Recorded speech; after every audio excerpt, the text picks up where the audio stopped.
Welcome everybody. It's wonderful to be part of this COP26 podcast series, Hope Against Hope, from the University of Glasgow.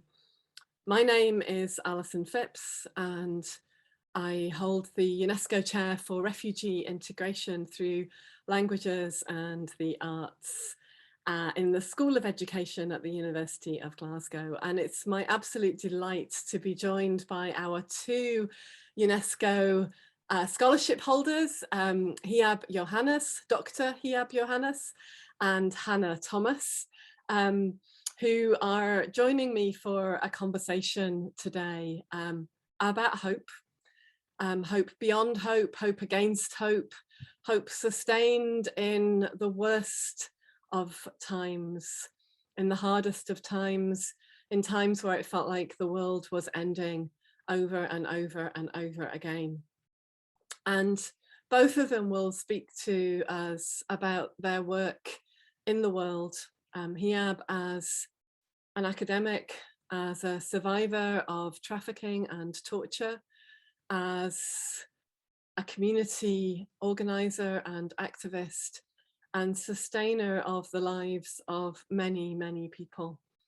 And Hannah, from her work of attention, of scholarship, of art as research, and her work alongside communities of women who have lost their livelihoods, their land, their place of stability in the world, and who have had to flee from conflict. And both of them will be joining me to consider different themes of hospitality and hope in the face of what they have researched and what they have also experienced themselves, and most painfully witnessed others dear to them experiencing in their own lives. Because of course, hope is about relationships. Hope is not something that can be isolated, segmented, compartmentalized, but hope is very much something that takes us beyond ourselves, beyond the ability of us to individually fix a world or find a solution, but into a world of interdependency and vulnerability, into a world of imagination, and into places where we have to discover who we are as human beings in a more than human world.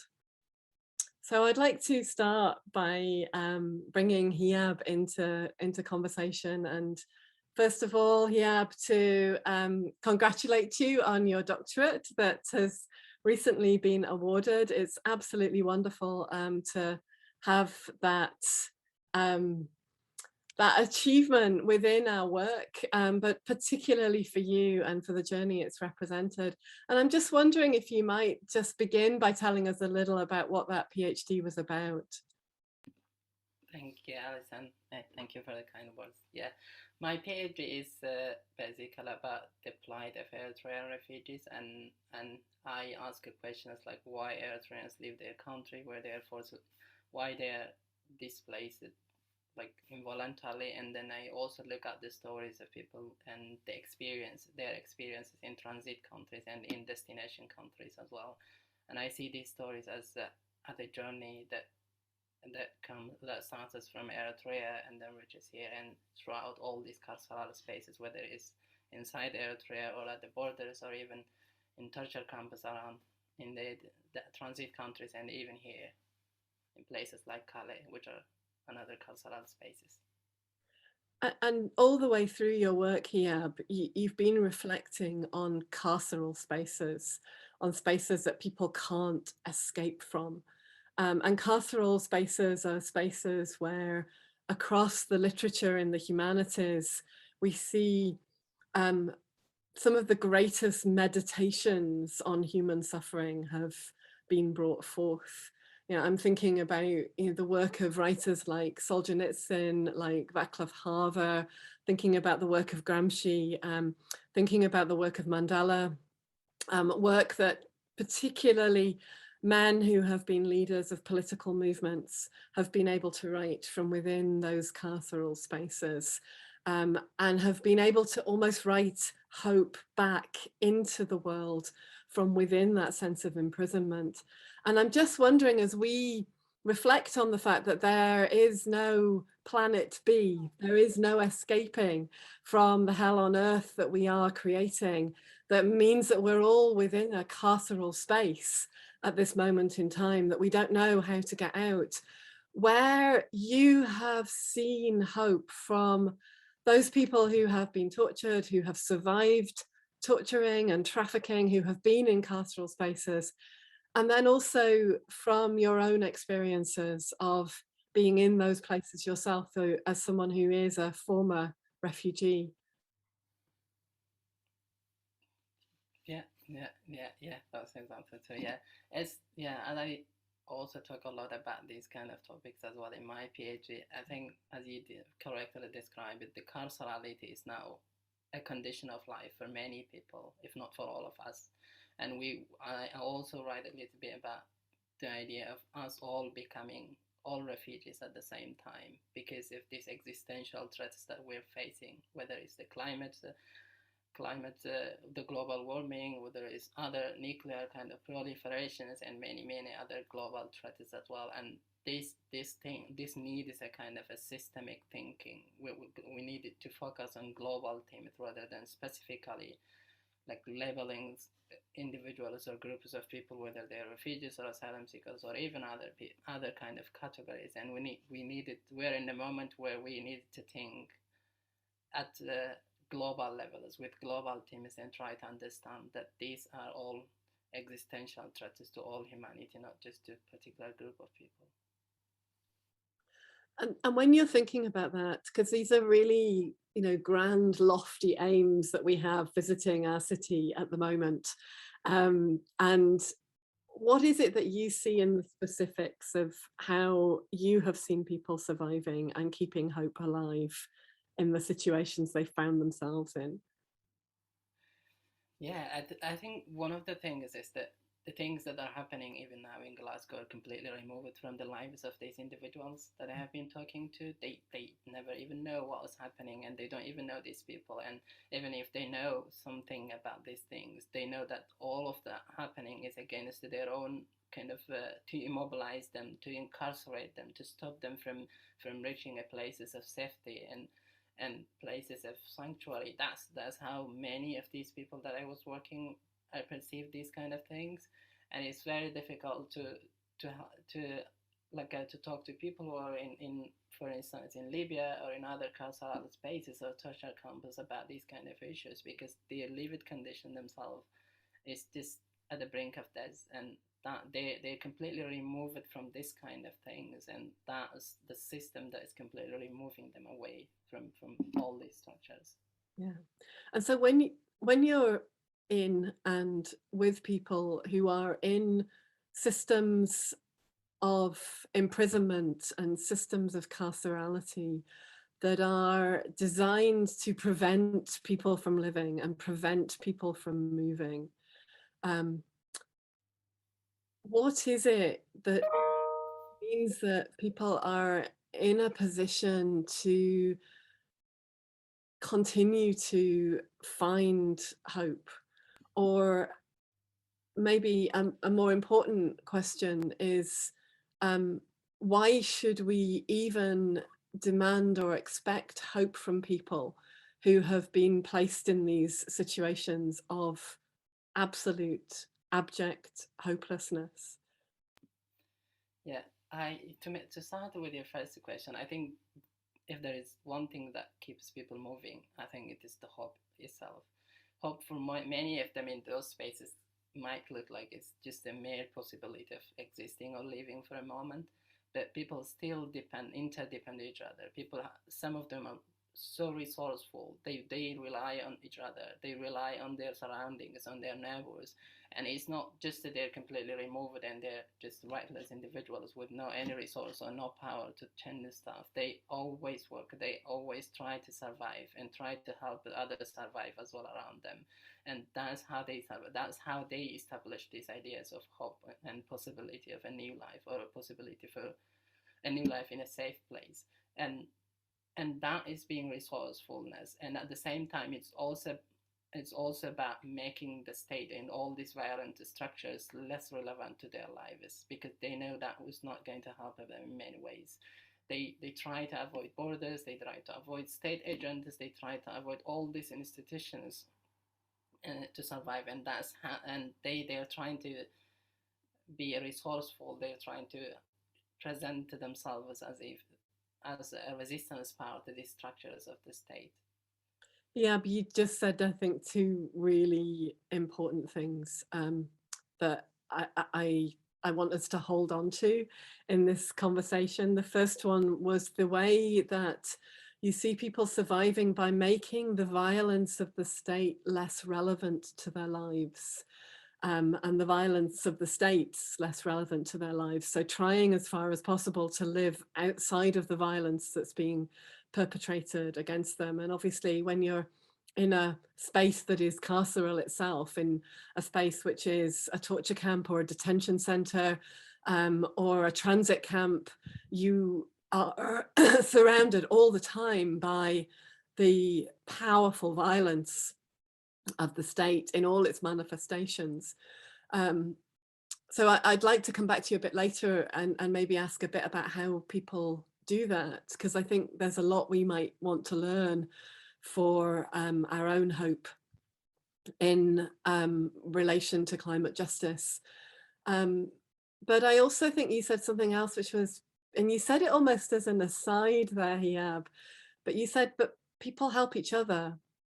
People help each other, and that's where they find hope. And there's a real counterbalance there to the narratives that are very dominant at the moment, which is look after yourself, make sure you've got enough, stock up, stockpile, look after number one, self-care is the most important. And that's the kind of mantra, those are the mantras that we keep hearing in today's society.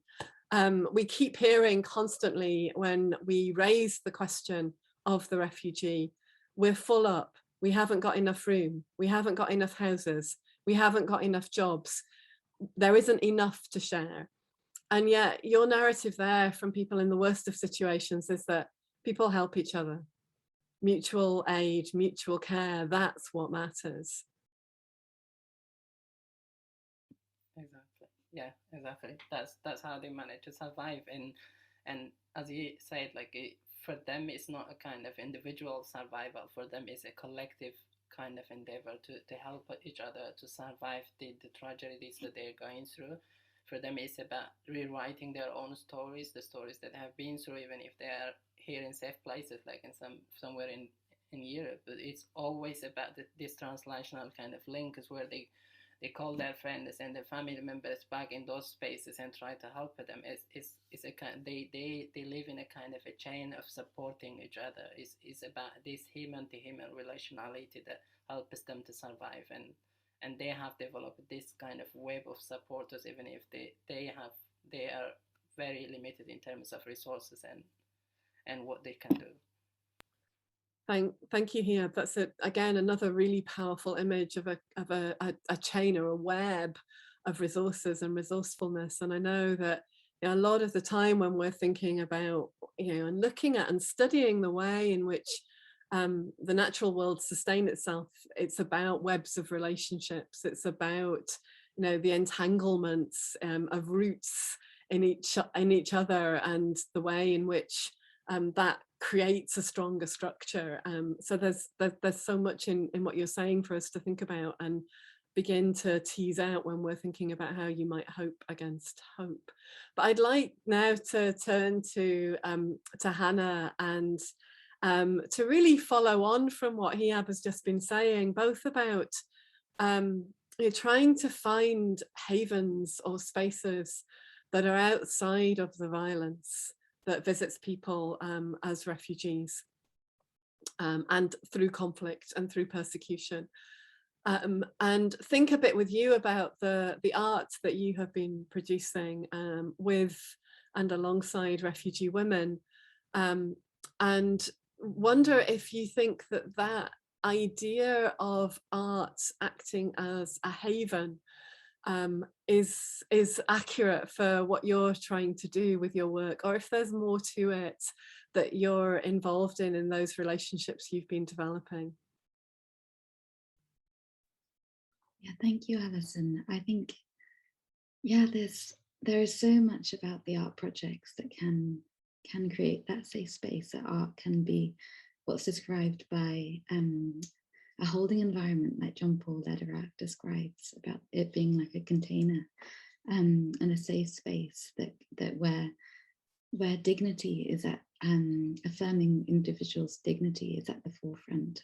So I've been exploring a lot around the ethics of care and the aesthetics of care, and how this can be demonstrated through the art making process that can create that as a safe space that is healing and restorative. But I think it's the key thing is about encounter and about the concept of dignity being at the heart of the work. And because I think these spaces can either be spaces that are redeeming, or they can also be the opposite of that, depending upon the approach that's adopted. So I think it's relationships are the heart of the work, like Hyab was saying, like you've been saying, that is where the hope lies, is in that relationship and in building those relationships, and the privilege of that. I love what John O'Donoghue describes about rediscovering the art of reverence, and that is where the treasure of encounter lies. And it's adopting that approach of reverence to each individual, and the idea of dignity is how we're all made in the image of God, and of equal value and equal dignity and worth. And that for that to underlie the ethics of everything I do, whether that's the art projects or whether that's the portraits I create as well. That is, I think, yeah, the art concept of dignity underpins all that. I really love that expression around dignity, but also the way that you've very clearly articulated that there is a difference between the way that art can be demeaning, can be marketizing, can be commodifying of people's suffering. And in what you were saying there around both art as a container, but also John O'Donoghue's words around the reverence. I'm also minded of Susan Sontag's work in regarding the pain of others, and that injunction really to try and bring, and it's a difficult word in academia, to bring a reverencing back to the work we do between ourselves as human beings, to bring an understanding that there is something that in today's academic discourse we might call more than human, a more than human world, a more than human spirit, but that actually in previous times we might have called holy or sacred. And that when we talk about reverencing, we're shifting art making from being in a context of art competitions and auctioneers' hands and gallery spaces that are run in the public domain, in the public interest, in a secular society. But actually, when we use a word like reverencing, we're saying that art needs to situate itself again in the ways that Susan Sontag talks about in Against Interpretation, back in the context of the ceremonial. And I'm just wondering if you might talk a little, it's really easy to talk about bad practice. It's really easy for us as critics in academia to be critical of others' practice in the true sense of the critique tradition in academia, which is important and strong and valuable and in and of itself part of the dignity of the human spirit. But it's much, much harder to say, but here's an example of something that was good. Here's an example of something I tried that was working with others to restore dignity and clarity and justice to lives. So I'm wondering if you might say a little about some of the artwork that you have been making, and maybe talk a little about the work you've done with Rohingya, with Yazidi women, with Boko Haram in particular. Yes, so I feel like with these projects, you're very much on a journey and learning as you go,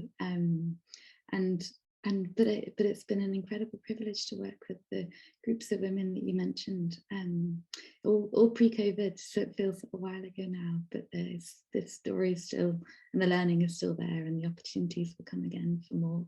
So the working with the Yazidi women and the Nigerian women in particular, I was teaching these women how to paint their self-portraits as a way to share their stories with the rest of the world. So these women had never painted before in their lives, and many of them had never written their name down. And I think there was something that was really profoundly important in the journey of the painting process together. It felt like they moved through a time of grief where they were expressing the tears in their portraits for what they'd been through, and then also concepts around important ideas around their identity, around traditional dress, and around other concepts in their culture that's really important, and weaving that into the artwork as well. So about restoring a sense of identity and dignity where that has been taken from them. These women were all survivors of sexual violence, either at the hands of Daesh, ISIS, or Boko Haram.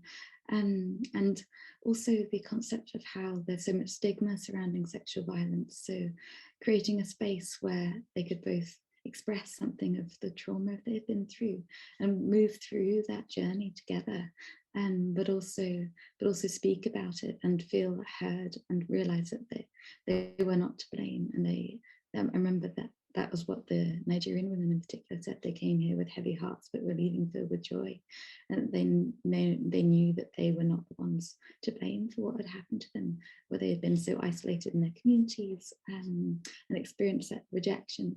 How the art space could be a space where they're accepted, where they're loved. I think love is the underlying principle of all this, another hard work in academia, but how that space can be one that is restorative for the women, and is a container, a safe space for them to come to through the painting process together. Yeah.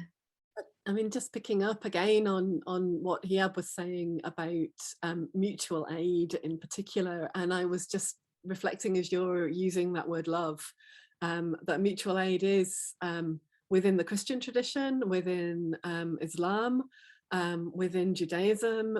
Mutual aid is an expression of love, and that's that wider sense of what within the Christian tradition we might call agape, but which is also understood as caritas, that deep root word of charity. You know, charity has been industrialized, modernized, commercialized, neoliberalized, at times militarized.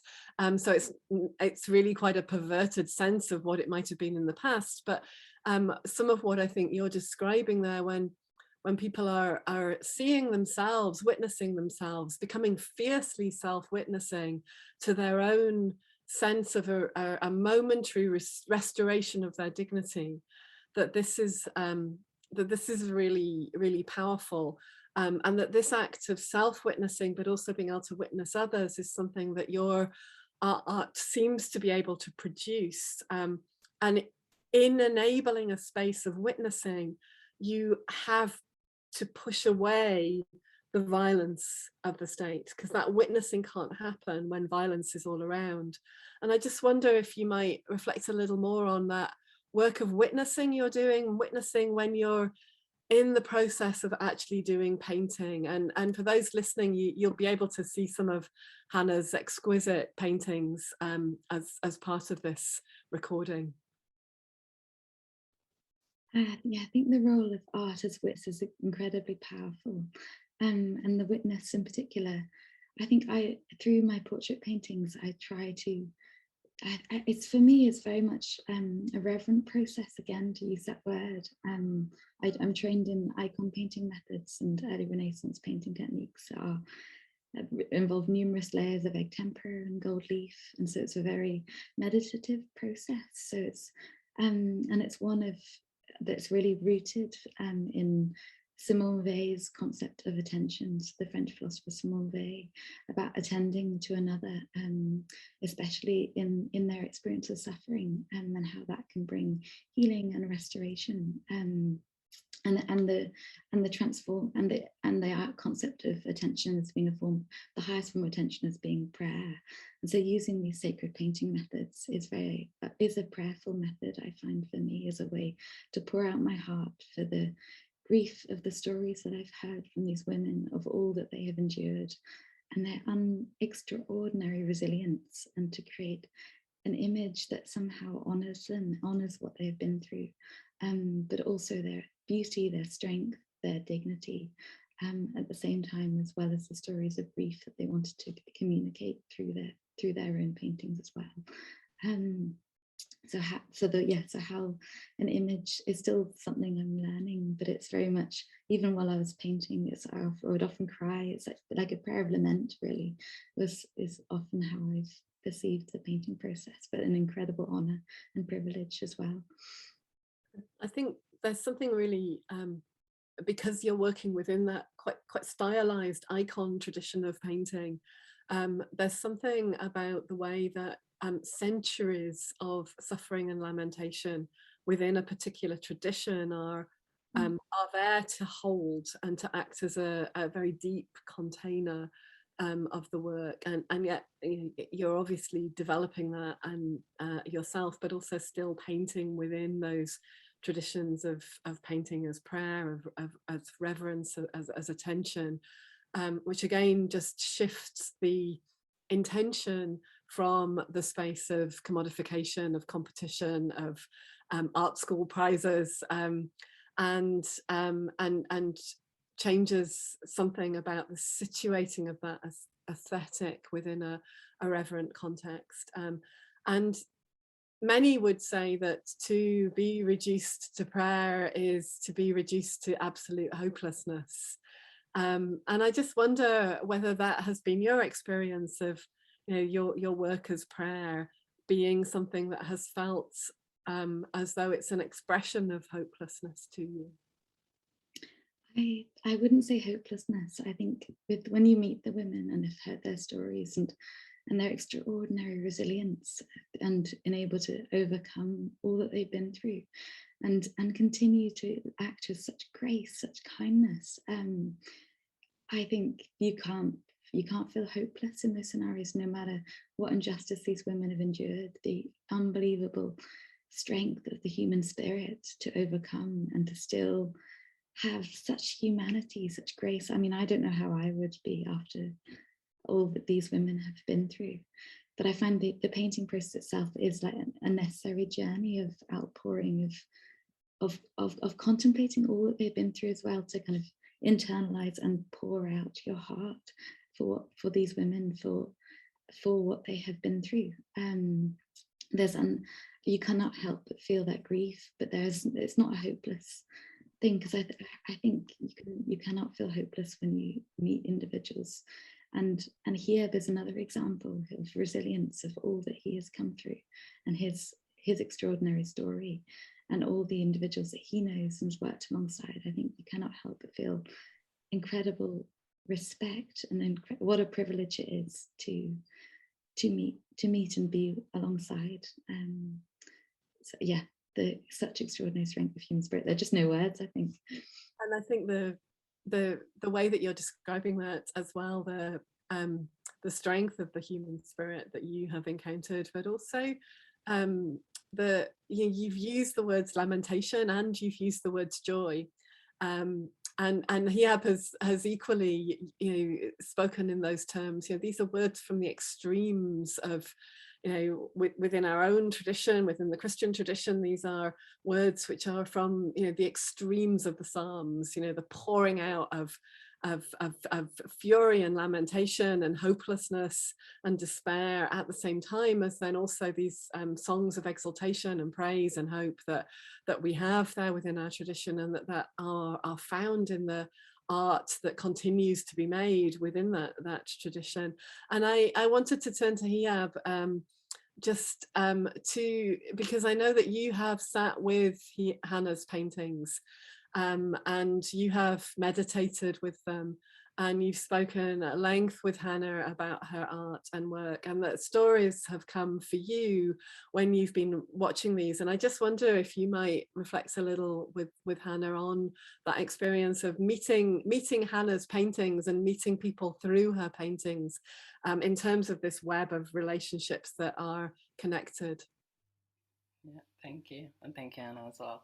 Yeah, that's right. Yeah, one of the things that Hannah's painting reminded me was all the stories that I have been hearing and all the experiences that I have myself as well, and also the stories of the people that I am still working with. Some people who are still in these places, in the cultural spaces, as I said earlier, and Hannah's paintings all like made me like to remember all these images, as I said, and there are always cognitive images in our minds that we cannot express, particularly for most of these survivors and refugees, and these images in our minds just comes up when we see like paintings like Hannah's and other paintings as well. And one of the things that Hannah's work reminded me was the story of an individual, a person who was detained for over a decade in prison, in a very darkest prison, and that person was detained in this space for over like 17 years,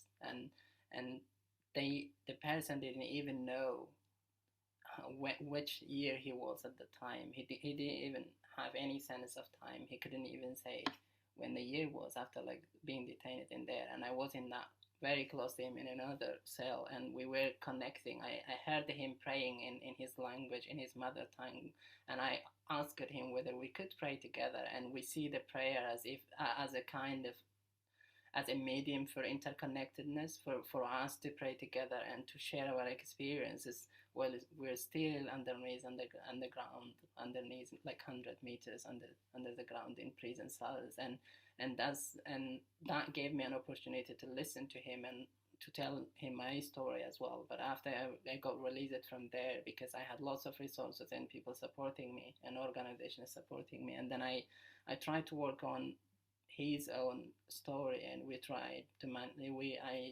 to manage to help him really get out of the prison, and he's now in a safe place. And we are connected through these kind of stories, and our families back in Eritrea are also connected because of our own work together, because we were working together or interconnected, and then the families managed to connect as well. So these are some of the flashbacks that Hannah's work brings, and many of these refugees and many of these persecuted women that Hannah was talking have these kind of images in their minds. And thank you for Hannah for helping them to express what's the images in their mind in a piece of paper and to draw them. Yeah, every time you tell that story, I am just humbled again by all that means. It's so easy for us to use quite flippant cliches of light in darkness, and then I think of the time that you spent 100 meters underground in a dark cell, and I think of those in my own family who I know who have been incarcerated in Eritrea for 7 years, 8 years, and I think about the absolute hopelessness, the knowledge that there was nothing I could do, there was nothing that my actions could achieve that could actually reach or release that individual beyond all the things I was trying. And knowing that you knew what you could do and you did that is amazing, and at risk to yourself as well. And I think it means that we are put in a place where thinking too casually about the cliches of hope against hope, or light in the darkness, or using those phrases that we're often exhorted to use, oh, but there's always hope, is perhaps too trivial for these times, that there is something about telling the truth, about the fact that sometimes these metaphors can't hold us. Sometimes we are 100 meters underground and all we have is the sound of someone else praying.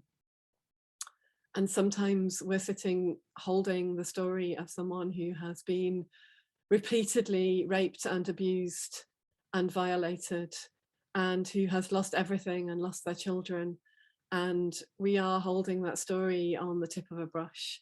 And how we hold that is a question of hope. It's not hope itself, but it's a question that we ask of hope. It's very easy for us to use the refugee crisis, which is not a refugee crisis, it's a crisis of hospitality, it's a crisis of love, it's a crisis of mutual aid. But it's very easy for those of us who work day in, day out as activists, as professionals, but also who live within that system, to try and piggyback on the back of COP26 and say it's all about climate refugees. And I think, I know from conversations with yourselves that we know this is a situation that is far more complicated than connecting it to one issue, or the attempt to lobby for one particular group of people, because we're talking about a situation where our whole planet is seeking refuge. And that the language of refuge is not often used in the language of climate crisis, climate catastrophe, a planet on life support. This is discourse which is very much about health systems, about systems failure, but it's not a language that comes out of the spiritual tradition. Whereas when we're speaking about refugees, our language largely does come out of a spiritual tradition, a theological tradition, a tradition of refuge, a tradition of cities of refuge, and a tradition of hospitality, a tradition of lamentation, and a tradition where, despite it all, there is also a tradition of joy and praise and hope and celebration. And we often say within the UNESCO chair that our task is really for everybody, regardless of what your background is, to try and hold the bowl of tears and expand the space of joy. And I am really minded, listening to you, Hyab, of the work of hospitality that refugee communities do. You are, as refugees, the first responders to any emergency. Those who are being displaced are the first people to help those who are being displaced alongside them. Those who arrive in the city of Glasgow as refugees from Eritrea, they will find you before they find me, Hyab. And I wonder if you've thought much about that aspect of hospitality that is part of the work of refuge, and what it requires of us when we're trying to find new ways of living.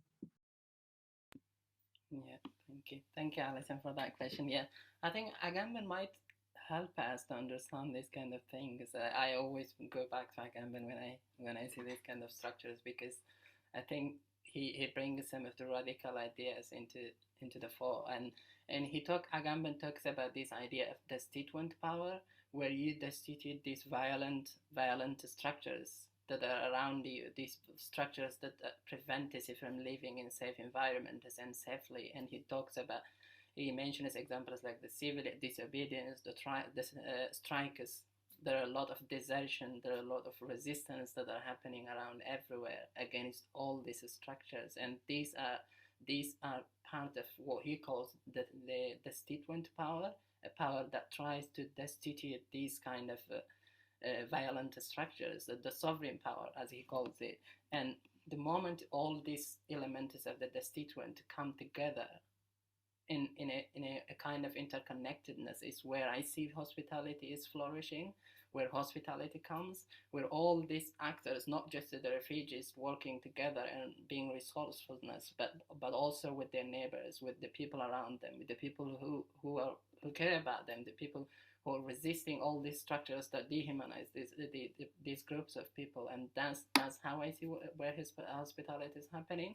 And I can see this happening in a lot of places. In Glasgow, for instance, there was a time when protesters were stopping the immigration officers from deporting people and calling them, while the officers were calling these individuals illegal refugees or illegal migrants, and the neighbors were calling them, these are our neighbors. That is a different politics to me. That is the human-to-human relation. That is the constituent power coming up in those pockets where the Home Office is trying to apply its own violent powers. And yeah, that's basically what I can say about this hospitality. It is a kind of a collective endeavor where all people and all these chains of support are coming together in a space of destituents to destitute these violent powers. As always, Hyab, I'm reminded of what a powerful reader and critic of Agamben's work you are, but also I'm seeing a connection that I wasn't expecting to see in this conversation with you both, but I think is perhaps instructive for us. And you were talking about deserters, people deserting the violent structures.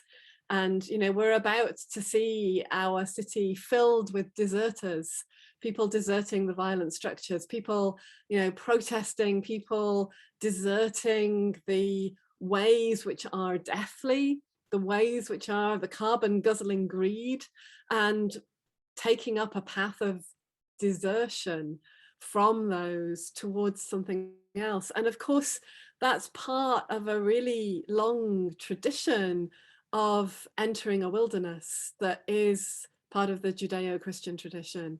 And Hannah, in your own work, I see you, to great cost to yourself as well, as a profoundly powerful and skilled artist, as having deserted many of the traditional structures that surround art making and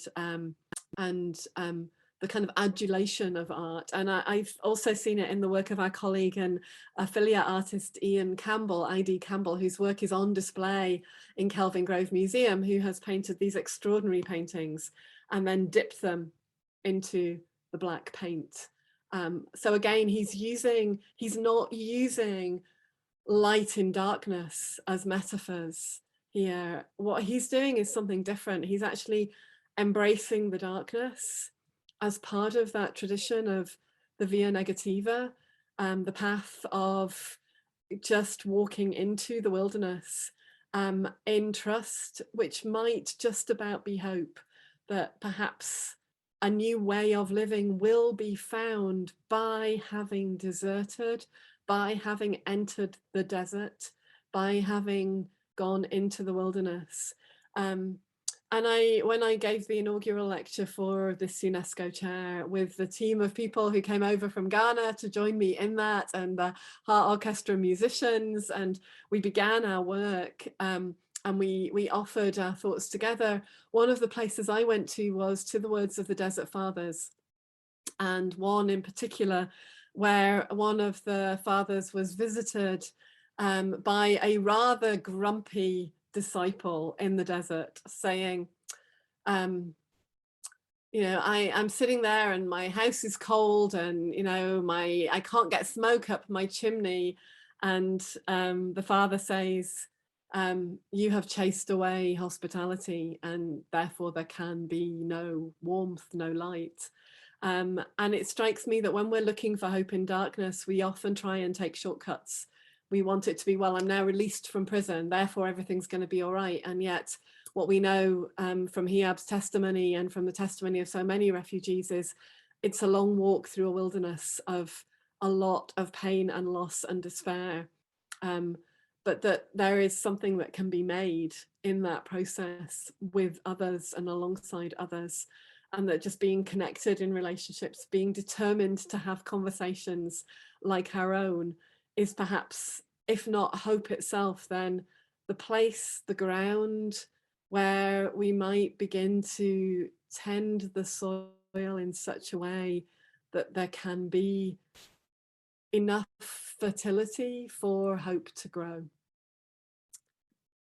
I'd like to thank you both, Hyab and Hannah, for taking time to join this podcast for the University of Glasgow, and to wish you well in your work, your academic work, your activism, your art, and in preparing the ground for hope. Thank you.